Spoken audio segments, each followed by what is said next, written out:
네, 우리 지난주에는 우리 사도행전을 살펴보지 못했는데요. 오늘 우리 빌립보라는 지역에서 있었던 사건들입니다. 유럽의 첫 번째 전도 지역이라고 할 수 있는 빌립보에서 일어난 사건들을 함께 살펴볼 텐데요. 우리 16절에서 40절 말씀을 우리 같이 읽겠습니다. 시작.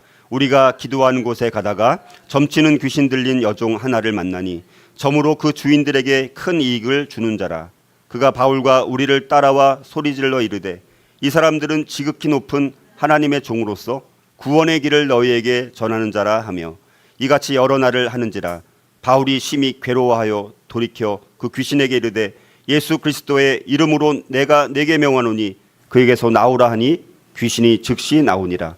여종의 주인들은 자기 수익의 소망이 끊어진 것을 보고 바울과 실라를 붙잡아 장터로 관리들에게 끌어갔다가 상관들 앞에 데리고 가서 말하되 이 사람들이 유대인인데 우리 성을 심히 요란하게 하여 로마 사람인 우리가 받지도 못하고 행하지도 못할 풍속을 전한다 하거늘 무리가 일제히 일어나 고발하니 상관들이 옷을 찢어 벗기고 매로 치라 하여 많이 친 후에 옥에 가두고 간수에게 명하여 든든히 지키라 하니 그가 이러한 명령을 받아 그들을 깊은 옥에 가두고 그 발을 착고에 든든히 채웠더니 한밤중에 바울과 실라가 기도하고 하나님을 찬송하며 죄수들이 듣더라. 이에 갑자기 큰 지진이 나서 옥토가 움직이고 문이 곧 다 열리며 모든 사람의 메인 것이 다 벗어진지라. 간수가 자다가 깨어 옥문들이 열린 것을 보고 죄수들이 도망한 줄 생각하고 칼을 빼어 자결하려 하거늘 바울이 크게 소리질러 이르되 내 몸을 상하지 말라. 우리가 다 여기 있노라 하니 간수가 등불을 달라고 하며 뛰어들어가 무서워 떨며 바울과 실라 앞에 엎드리고 그들을 데리고 나가 이르되 선생들이여 내가 어떻게 하여야 구원을 받으리까 하거늘 이르되 주 예수를 믿으라. 그리하면 너와 내 집이 구원을 받으리라 하고 주의 말씀을 그 사람과 그 집에 있는 모든 사람에게 전하더라. 그 밤 그 시각에 간수가 그들을 데려다가 그 맞은 자리를 씻어주고 자기와 그 온 가족이 다 침례를 받은 후 그들을 데리고 자기 집에 올라가서 음식을 차려주고 그와 온 집안이 하나님을 믿음으로 크게 기뻐하니라. 날이 새매 상관들이 부하를 보내어 이 사람들을 놓으라 하니 간수가 그 말대로 바울에게 말하되 상관들이 사람을 보내어 너희를 놓으라 하였으니 이제는 나가서 평안히 가라 하거늘 바울이 이르되 로마 사람인 우리를 죄도 정하지 아니하고 공중 앞에서 때리고 옥에 가두었다가 이제는 가만히 내보내고자 하느냐. 아니라 그들이 친히 와서 우리를 데리고 나가야 하리라 한데 부하들이 이 말을 상관들에게 보고하니 그들이 로마 사람이라 하는 말을 듣고 두려워하여 와서 권하여 데리고 나가 그 성에서 떠나기를 청하니 두 사람이 옥에서 나와 루디아의 집에 들어가서 형제들을 만나보고 위로하고 가니라. 아멘. 예, 바울의 2차 전도 여정의 아주 중요한 특징 중에 하나, 전환점 중에 하나는 아시아를 선교하던 이 바울 일행의 선교팀들이 이젠 마게도니아 환상을 통해서 유럽을 향해서 선교가 전환되는 아주 극적인 변화가 일어나고 있는데 그 첫 번째 전도 지역에 있었던 이 빌립보에서 정말 하나님의 예비하신 루디아라는 사람도 만나고 여러 여인들을 만나면서 거기서 빌립보 교회라는 정말 바울을 물질적으로 정말 상당히 후원해주고 지원해줬던 정말 바울이 다른 교회의 그 연보는 후원을 받지 않았는데 빌립보 교회의 그 헌금은 받을 만큼 신뢰가 두터웠던 빌립보 교회. 그래서 근데 빌립보 교회에서 또 좋은 일만 있었던 것은 아닙니다. 오늘 우리가 읽어본 것처럼 이 바울과 실라가 감옥에 갇히게 되어지고 매도 엄청나게 여기 뭐 간단하게 매를 맞았다고 하는데 뭐 어마어마하게 매를 맞은 그런 상태에서 또 그럼에도 불구하고 옥에서 정말 찬양과 경배를 올려드리고 또 이제 거의 지진이 일어나서 옥토가 흔들리고 감옥문이 열리는 엄청난 기적. 그런데도 도망가지 않고 간수를 또 도와주면서 그 간수를 구원하게 만들고 그 온 가족이 또 구원을 이루게 만드는 엄청난 역사가 있었던 사건이죠. 그런데 이제 그 내용에 앞서서 한 이제 귀신 들린 점치는 귀신 들린 여종 한나를 만나면서 이 여종을 만나는 계기로 인해서 바울과 실라가 감옥에 갇히게 되는 원인 제공을 하게 되었죠. 자, 그래서 우리가 사람들을 늘 만나면서 우리는 평생 살아갑니다. 자, 그런데 우리가 늘 만나는 사람들을 바라볼 때 우리는 과연 어떤 관점으로 바라보느냐에 따라서 그 사람을 대하는 우리 태도가 전혀 달라질 수 있다.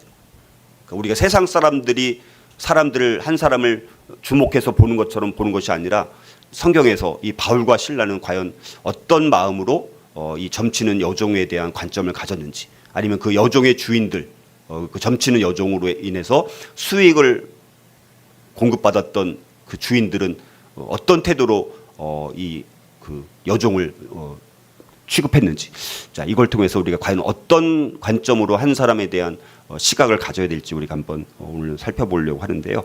우리 여기 보면 여러 예들이 있습니다. 그렇죠? 인류 역사에 많은 사람들이 있었는데요. 특별히 아담 한 사람, 인류의 조상 아담 한 사람을 통해서 이 세상에 원죄가 들어와서 인류가 다 결국 죽음에 이르게 되어진 결과를 낳았고, 또 하나님의 아들이신 메시아이신 예수님께서 십자가에서 죽으심으로 인류의 모든 죄와 또 죽음의 문제를 또 해결해 주신 놀라운 사건이 있기도 했었고, 노아 한 사람이 하나님을 잘 믿음으로 인해서 노아와 또 그의 부인과 그 세 아들과 세 자부가 구원을 얻는 놀라운 일이 있기도 했었고요. 또 노아의 또 세 아들 함, 셈, 야벳은 백인족, 흑인족의 또 조상이 되기도 하는, 그리고 아브람 한 사람을 통해서 갈대아인의 우르를 떠남으로 인해서 믿음의 조상이 되기도 하고, 또 이삭을 통해서 또 야곱을 통해서 또 이스라엘 민족의 조상이 되기도 하는 이 엄청난 일들이 있었고, 또 이 아간의 죄로 인해서 작은 성 아이성에서 패배하는 그런 아픔도 경험하기도 했던, 그리고 우리나라에는 이순신 장군 한 사람으로 인해서 임진왜란에서 우리가 구원받는, 외적의 침략으로부터 나라를 지킬 수 있는, 자, 이런 여러 가지 일들이 있었습니다. 그래서 참 한 사람이 얼마나 중요한지, 우리가 그래서 한 사람을 대할 때 정말 어떻게 소중히 여겨야 되는지, 이걸 성경 말씀을 통해서 함께 살펴보고자 하는데요. 자, 그래서 한 사람으로 인해서 세상의 역사가 바뀔 수 있다. 내가 대하는 그 한 사람을 어떻게 대하느냐에 따라서 또 나 한 사람을 통해서 세상 역사가 바뀔 수 있다라는 그런 사실들을 우리가 한번 전제를 가지고 오늘 말씀을 함께 살펴보려고 하는데요. 자, 그래서 빌립보에서 사역하는 동안 바울의 선교팀, 지금 바울의 선교팀이 누구죠?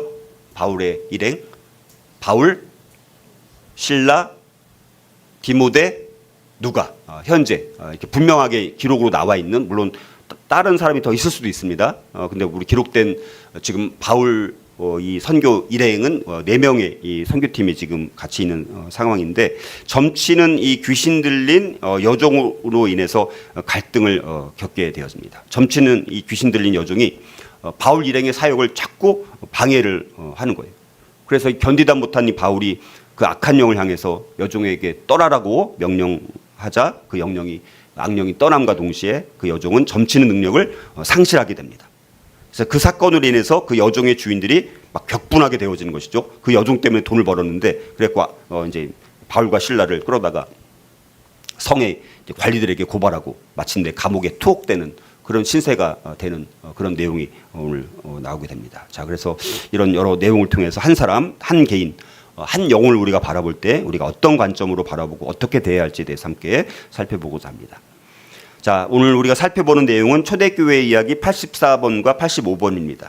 그래서 점치는 여종의 귀신을 쫓아내고 그러므로 인해서 바울과 실라가 감옥에 갇히고 풀리는 그런 내용이 나오는 것이 이제 빌립보라는 곳에서 지금 시간대는 AD 50년경에 지금 이 사건이 발생했다라고 볼 수 있습니다. 첫 번째 이제 초대교회 이야기 84번입니다. 점치는 귀신 들린 여종, 그리고 이 바울과 실라가 감옥에 갇히게 되는 그런 내용입니다. 자, 그렇다면 우리가 한 사람을 바라볼 때 우리는 어떤 관점으로 바라보고 어떻게 대해야 할까? 오늘 4가지를 우리 최대한 짧게 함께 묵상하고자 하는데, 첫 번째는요, 우리는 한 사람을 바라볼 때 착취의 수단이 아니라 잃어버린 영혼의 관점으로 바라봐야 된다는 것입니다. 자, 한 사람을 바라볼 때 착취의 수단 아니면 이용의 수단, 우리도 그런 마음이 있습니다. 사실 저조차도 그런 마음이 있는 거예요. 어떤 사람을 볼 때 이용하고자 하는 마음이 우리 안에 있다라는 것입니다. 아니면 아예 그냥 착취의 수단으로 바라보려고 하는 마음도 있고, 그런 관점이 아니라 잃어버린 영혼의 관점으로 한 사람을 바라봐야 된다는 것입니다. 오늘 16절을 보면 바울 일행이 점치는 귀신 들린 여종을 만나는데 이 여종은 지금 귀신 들린 상태입니다. 자, 미래를 점치는 일, 헬라나 로마 문화에서 아주 흔히 찾아볼 수 있는 그런 일이었습니다. 자, 사람들은 자신들의 미래를 보려고 온갖 미신적인 방법들을 다 동원합니다. 심지어 교회 다니는 믿음이 좋은 권사님, 장로님들도 이런 데 가요, 안 가요? 점치는 데 갑니다. 그래서 우리 미래가 어떻게 되는지 궁금하기도 하고 이렇게 점치는 데까지 가는 일들이 오늘날도 있습니다. 이건 옛날이나 지금이나 똑같아요. 교회 다니는데도 심지어 그런 일들이 일어나고 있습니다. 자, 이 어린 여종은 근데 악한 영에게 지금 사로잡혀 있었죠. 근데 이 여종의 주인들은 그 여종에게 여러 징조들을 해석하고 또 미래를 점치게 해서 돈을 막 계속 벌고 있었습니다. 여종의 주인들은 자신들의 개인적인 이익을 얻기 위해서 점치는 귀신 들린 여종의 아주 불행한 상황을 오히려 착취의 수단으로 이용하고 있었다라는 것입니다. 자, 바울이 귀신을 쫓아내었던 이 여종은 경제적인 이익의 창출을 위해서만 그 주인들에게 의미가 있었던 그런 여종이었습니다. 자, 그래서 19절에 보면 여종의 주인들은 자기 수익에 소망이 끊어진 것을 보고 바울과 실라를 붙잡아 장토로 관리들에게 끌어갔다 이렇게 말씀합니다. 자, 빌립보의 이 여종의 주인들은 자기들이 여종이 점치는 능력을 상실하게 되니까 막 노발대발하게 됩니다. 다시 말해서 여종의 주인들은 바울이 귀신을 쫓아내므로 점치는 능력이 상실하게 되어서 다시 말해서 수입의 수단을 상실했기 때문에 바울을 이제 대적하게 되어지고 바울에게 아주 단단히 화가 난 것이죠. 그래서 여종의 주인들은 자신의 여종이 귀신으로부터 노임받는 것보다 지금 사실은 귀신이 쫓겨났으니까 진짜 그 여종을 사랑하는 주인이라면 어떻게 해야 될까요? 기뻐해야 되죠. 귀신 나갔으니까 기뻐해야 되잖아요. 근데 귀신으로부터 노임받는 것보다 자신들이 그 일로 인해서 큰 손실을 볼 수밖에 없다는 현실에 집착해 있는 아주 무정한 인간의 본성을 적나라하게 보여주고 있는 사람들이라고 볼 수 있습니다. 자, 여종의 주인들은 바울과 실라가 영생의 진리를 선포하는 것에도 관심이 없었고요. 그 불쌍한 여종이 사악한 존재로부터 구출되었다라는 사실에는 더더욱 관심이 없었다는 것입니다. 자, 그 주인들은 그 여종과 그녀에게 들어가 있는 귀신의 힘을 사용해서 이익을 올리고 있었기 때문에 이제 그렇게 이제 단단히 바울 일행을 향해서 화가 단단히 나게 된 것이죠. 오로지 그들은 자신들의 이 경제적인 손실에 대해서만 슬퍼하고 있는 것을 볼 수 있고요. 그래서 냉혹한 마음의 소유자였던 그 여종의 주인들은 어린 여종의 치유에 대해서는 한마디도 하지 않고 오로지 자신들의 소득원이 사라진 것에 대해서만 지금 열을 올리고 있는 모습을 볼 수 있습니다. 자, 급기야 이 여종의 주인들은 바울과 실라를 잡아가지고 장터로 이제 관리들에게 끌어가게 되어지죠. 그곳에서 그들은 자기들의 방식만 옳다라고 주장을 합니다. 사람들이 하나님의 영광이나 잃어버린 영혼의 구원보다 자신들의 영달에만 관심을 쏟을 때 이것이 바로 우상 숭배와 또 탐욕과 세속화의 확실한 징표인 것을 우리가 기억할 필요가 있습니다. 자, 그렇다면 우리는 또 어떻느냐라는 것이죠. 우리도 한 사람을 바라볼 때 때로는 우리도 모르는 사이에 착취의 수단까지는 아닐지라도 그 사람을 과연 인격적으로 대하지 않을 때가 너무나 많이 있는 것을 우리는 발견하게 되는 것입니다. 아니면 우리는 오히려 무시하는 태도로 다른 사람을 또 바라볼 때도 많습니다. 아니면 우리의 필요에 따라 다른 사람들을 판단하고 바라볼 때도 많이 있는 것이죠. 특별히 우리가 그리스도인들이 아닌 다른 사람들을 바라볼 때 우리는 그들을 잃어버린 영혼의 관점으로 바라봐야지 긍휼히 여기고 불쌍히 여기는 마음이 들고 전도에 대한 구령의 열정을 갖게 되는 것입니다. 그래서 저와 여러분들이 이제 교회를 예배 처소를 옮기면서 이제 새로운 예배 처소에서는 한 사람 한 사람을 바라볼 때 이제 우리가 이런 잃어버린 영혼의 관점으로 우리가 바라볼 수만 있다면 그 지역에 있는 수많은 잃어버린 영혼들을 우리가 주님께로 인도하는 도구로 쓰임 받을 수 있었으면 좋겠습니다. 두 번째로 우리가 한 사람을 바라볼 때 우리는 어떤 관점으로 바라보고 어떻게 대해야 될까? 두 번째는 우리를 괴롭게 하는 사람에게도 성질대로 대하지 말고 그리스도와 같은 모습으로 상대방을 대해야 돼요. 자, 우리를 괴롭게 하는 사람이 있으면 우리도 막 짜증내면서 막 우리 성질대로 하지 않습니까? 그러나 그리스도와 같은 그리스도께서 주님을 귀찮게 했던 사람들을 어떻게 대했는지 그거를 우리가 바라보면서 우리도 마찬가지로 그리스도와 같은 모습으로 상대방을 대해야 한다는 것입니다. 자, 17절을 보면 이제 점치는 귀신 들린 여종이 바울 일행을 향해서 이렇게 말하죠. 이 사람들은 지극히 높은 하나님의 종으로서 구원의 길을 너희에게 전하는 자라. 자, 이렇게 말을 하는데, 근데 이 말씀은 놀랍게도 진짜예요, 아니에요? 진짜잖아요. 그렇죠? 점치는 귀신 들린 여종의 지식은 귀신에게서 나왔음에도 불구하고 지금 이 여종이 하는 말은 그럼에도 불구하고 실제 사실이었다는 거예요. 바울 일행은 정말로 지극히 높은 하나님의 종이었습니다. 실제로 다른 사람들에게 구원의 길을 전하고 있었죠. 자, 그렇다면 귀신이 바울에 대한 진실을 공개적으로 떠들어댄 이유는 과연 무엇이었을까? 그것이 또 왜 바울을 괴롭게 했을까라는 것입니다. 만약 바울이 이 귀신의 말을 받아들였다라면 바울이 전하는 복음이 어쩌면 귀신과 관련된 어떤 활동처럼 비춰질 수도 있었기 때문이었습니다. 그래서 사도 바울은 이 여종의 주인들이 여종을 시켜서 장사를 목적으로 하는 예언을 한 것과는 차원이 다르다라는 것을 분명히 보여주려고 했던 것입니다. 만약 그런 식으로 우리 복음과 귀신의 활동이 연결되면 바로 그리스도의 메시지도 엄청난 손실을 입을 수 있었기 때문이라는 것이죠. 자, 그리고 18절을 보니까 이같이 여러 날을 하는 거예요. 하루만 한 게 아니에요. 계속해서 여기 그림처럼 막 쫓아다니면서 막 괴롭히는 것입니다. 이렇게 여러 날을 하는지라 이 말씀을 보면 틀림없이 여종은 매일 바울 일행을 막 뒤를 졸졸 따라다니면서 계속해서 아마 괴롭혔을 것입니다. 그리고 18절에 보니까 바울이 너무너무 이제 그렇게 막 매일매일 막 쫓아다니면서 괴롭히니까 바울이 심히 괴로워해요. 그래서 지금 여종은 바울과 실라의 사역을 방해하면서 계속해서 괴롭혔던 것입니다. 마침내 바울은 너무 괴로워해서 그 여종을 결국 뒤에서 사주하는 그 귀신을 직접 꾸짖게 이르게 되어지죠. 자, 그리고 나서 바울은 권능이 충만한 예수 그리스도의 이름을 사용해서 그 귀신에게 떠나라고 명령을 하게 되어지고 그러자 귀신이 즉시 나오게 되어집니다. 자, 이런 일련의 과정에서 자, 그럼에도 불구하고 우라로 꽉 찬 이 바울은 자, 그리스도와 같은 모습으로 그 여종을 대하고 있다라는 사실입니다. 사도 바울은 그 가련한 여종의 상태로 인해서 슬퍼했습니다. 그리고 실로 붕괴했습니다. 또한 그 부적절하고 달갑지 않은 종류의 상황에 의해서 당황을 하게 되어지죠. 자, 그러나 그 상황에서 바울은 자기 성질대로 하지 않고 그리스도의 권능을 의지해서 하나님께는 영광이 되고 그 여종에게는 정말 도움이 될 수 있는 일을 하게 된 것입니다. 자, 이런 모습 우리가 난처하고 신경질 나는 그런 상황들을 만났을 때 우리가 과연 어떻게 대처해야 하는지 보여주는 아주 훌륭한 사례라고 볼 수 있습니다. 자, 비록 성질을 부리고 싶은 유혹이 우리가 느껴질지라도 하나님의 분명한 그 인도하심이 있을 때까지 우리는 반드시 기다릴 필요가 있는 것입니다. 자, 왜 그렇습니까? 우리가 아니라 바로 하나님께서 우리를 인도하시도록 하게 되면요, 언제든지 우리 모두에게 더 좋은 결과를 가져다 주기 때문이라는 것이죠. 자, 우리 주변에도 우리를 괴롭게 만들고 힘들게 하는 그런 사람들이 얼마든지 있을 수 있습니다.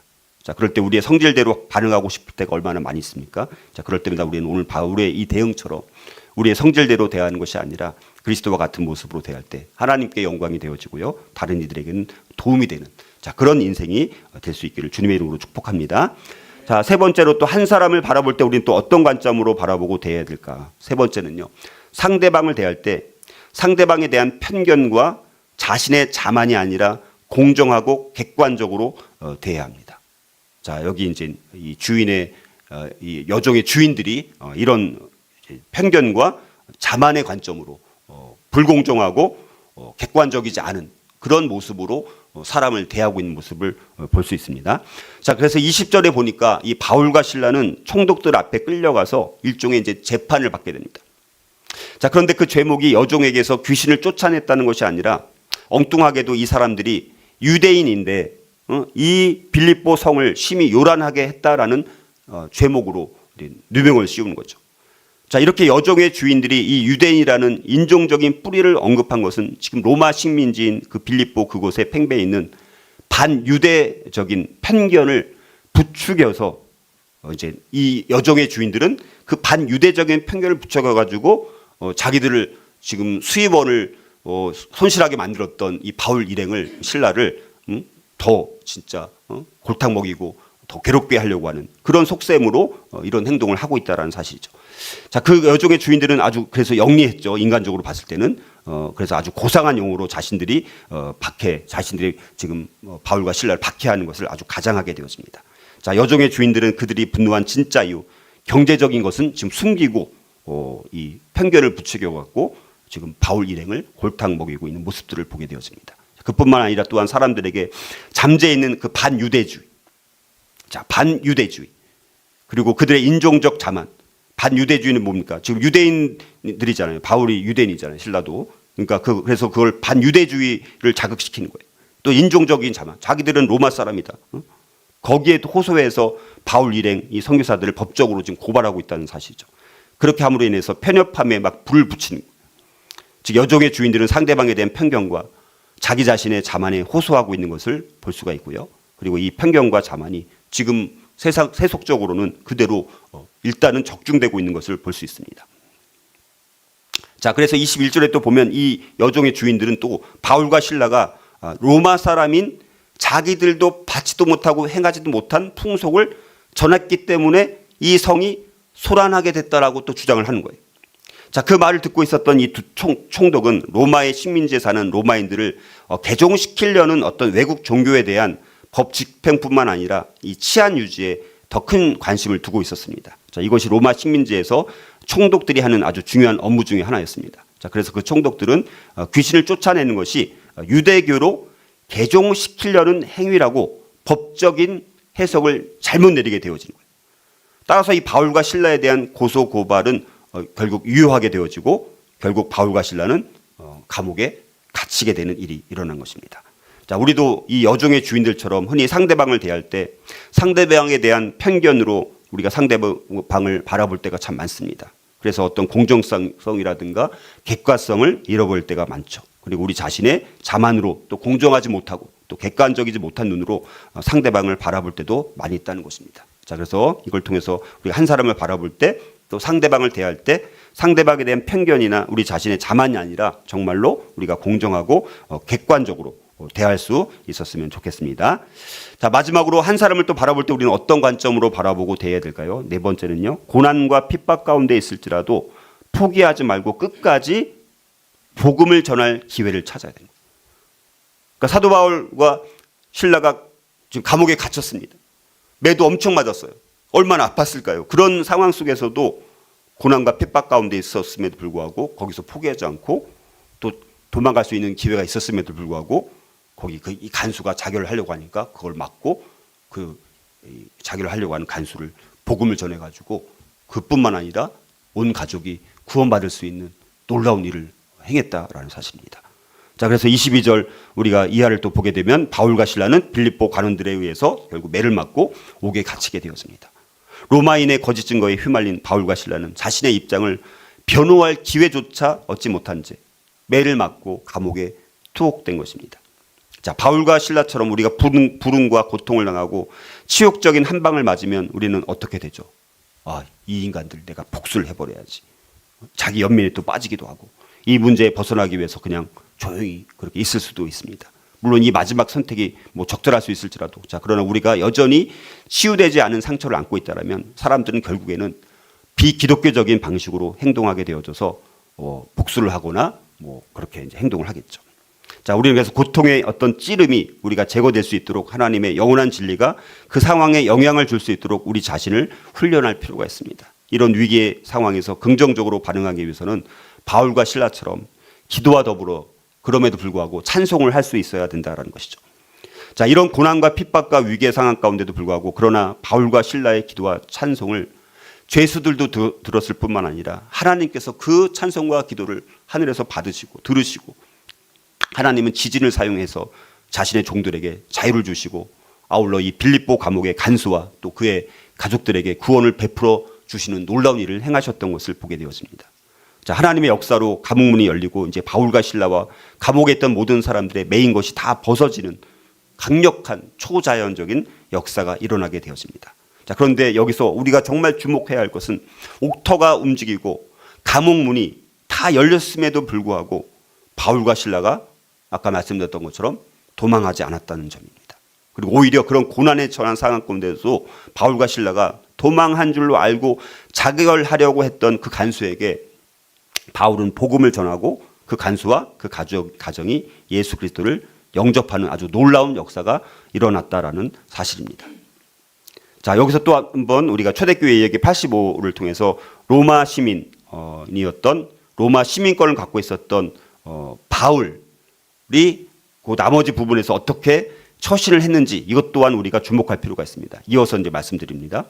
자, 그래서 다음 날 그 시의 관리들은 자신들이 이 2명의 로마 시민을 불법적으로 때리고 옥에 가두기까지 했다라는 사실을 이제 뒤늦게 알게 된 거예요. 그래서 이제 부하를 보내가지고 바울과 실라에게 이 성을 떠날 것을 부탁을 합니다. 자, 하지만 로마 시민권자인 바울과 실라는 이 빌립보 관리들의 이 잘못된 행동에 대해서 엄중히 항의하게 되어집니다. 지금 뭔가 이제 역전이 됐어요. 보니까 자기들이 막 매를 때리고 막 감옥에 갇혀서 막 했던 바울과 실라가 로마 시민권을 갖고 있었던 사람들인 거예요. 자, 그래서 로마 시민권자인 이 바울과 실라가 이제 항의를 하게 됩니다. 그래서 로마 시민을 재판 없이 매질을 하는 것은 그 당시 아주 굉장히 엄중한 벌을 받을 수 있어요. 심지어 사형에 해당하는 중죄. 그러니까 로마 시민권을 갖고 있는데 재판을 행해야 되는데 지금 막 재판을 무시하고 막 매질해서 감옥에 가두게 되었잖아요. 이렇게 하는 경우에는 잘못하면 그걸 집행한 사람들은 사형에 처할 수 있는 상황인 거예요. 그래서 이 바울이 로마 시민으로서의 권리를 내세운 이유가 뭐였을까? 굳이, 그렇죠? 다시는 그들이 이와 같은 오류를 행하지 못하도록 경고하기 위함이었고요. 자, 만약 이대로 떠나면 로마 시민권을 갖고 있었던 그리스도인들이 있을 것 아닙니까? 자, 그러면 나중에 또 로마 시민권을 갖고 있었는데도 막 그렇게 때리면 안 되잖아요. 그대로 떠나면 기독교가 잘못된 것이라는 그냥 인상을 빌립보 성에 있는 사람들한테 남겨둬가지고 정말 남아있는 그 성도들의 안전에 위협을 가할 수 있기 때문에 이걸 한번 항의를 해서 겁을 줌으로 인해서 혹시 바울과 실라처럼 그리스도인 중에서 로마 시민권을 갖고 있는 사람들 혹시 재판도 없이 또 이렇게 벌을 받을까봐 이제 그런 것들을 이제 방지하기 위해서 이거를 이제 항의를 했던 것을 보게 됩니다. 자, 그러니까 이 관리들은 직접 바울을 막 찾아와가지고 고개 숙여서 자신들의 행위를 사죄하고 분노한 대중들로부터 그들을 보호할 능력이 없음을 말하면서 빨리 우리가 책임질 수 없으니까 시민들이 또 폭동을 일으켜서 당신들을 죽일 수도 있으니까 그러면 자기들도 큰일 나잖아요. 관리들도. 그러니까 빨리 이 빌립보 성을 떠나줄 것을 결국 요청하게 되어지죠. 자, 그래서 옥에서 나온 이 바울과 실라 그리고 바울 일행은 이제 마지막으로 이제 우리 전도했던 루디아의 집에서 시작된 이 빌립보 교회를 방문해서 오히려 그들을 위로하고 결국 그 성을 떠나게 되어집니다. 그리고 이런 여러 핍박과 반대에도 불구하고 복음은 사회의 모든 계층 속으로 쉬지 않고 힘차게 결국 전파되어 나가게 되어집니다. 자, 바울은 자신이 감금된 것이 오히려 복음을 전하기 좋은 기회가 되었다라고 나중에 빌립보서를 쓰면서 보내면서 그렇게 언급하기도 합니다. 빌립보서 1장 12절에 보니까 형제들아 내가 당한 일이 도리어 복음 전파에 진전이 된 줄을 너희가 알기를 원하노라 이렇게 말씀하고 있습니다. 빌립보서 1장 12절. 빌립보서 바울이 어느 교회에 보낸 편지입니까? 빌립보 교회. 지금 루디아 집에 방문했던 거기. 자, 거기다가 이제 하면서 내가 형제들아 내가 당한 일 그게 뭡니까? 빌립보 성에서 그 점ችን 여종 귀신 쫓아낸 것으로 인해서 감옥에 갇히고 매질받고 그러나 그것을 통해서 간수가 구원받고 그 가족들도 구원받는. 자, 이런 것들이 있었다라는 것을 다시 한번 회상하면서 편지를 보내고 있다라는 것입니다. 바울과 실라는 핍박과 감금과 수치라는 최고의 어려움을 당함에도 불구하고 기꺼이 예수 그리스도의 복음을 위해서 헌신하고 있는 모습을 보게 되었습니다. 자, 우리는 바울과 실라의 모범을 통해 우리가 고난과 핍박과 또 위기 가운데 있을지라도 우리가 한 사람을 포기하지 않고 끝까지 그 한 사람에게 복음을 전할 수 있는 기회를 찾는 정말 대단한 것이죠. 그렇죠? 감옥에 갇혀서도 그 간수가 구원받기 위해서 정말 자결하는 것을 또 그걸 방지시키고 또 그 가족까지 구원받게 만드는 정말 놀라운 일을 했던 바울의 모습을 우리가 다시 한번 본받을 필요가 있다는 것입니다. 오늘 우리 함께 또 기도했으면 좋겠습니다.